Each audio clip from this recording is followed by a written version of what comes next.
الطائرات الحربية قصفت ولكن لم تصب مدينة إدلب. عمال الإغاثة في الخارج يقولون: اركضوا، الطائرة تعود.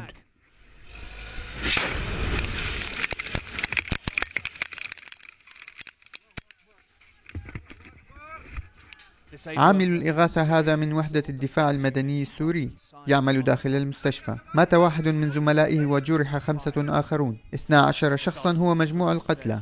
قالت الجمعية الطبية الأمريكية السورية التي تدير هذه المستشفى لCNN إنه تم استهدافها من قبل الطائرات الروسية في ضربة مزدوجة، حيث قامت بهجمة واحدة ثم أخرى لاقتناص أول المستجيبين. روسيا تنفي استهداف المدنيين.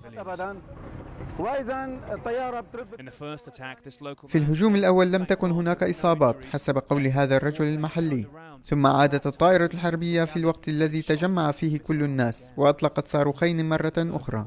وهذا هو التقرير الثالث عن ضرب المستشفيات في هجوم في حلب وحولها هذا الأسبوع.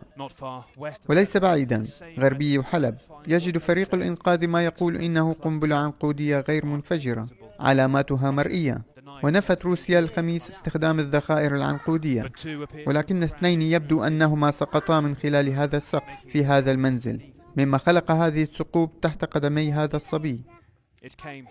جاء وهجمت في المرة الأولى كما يقول.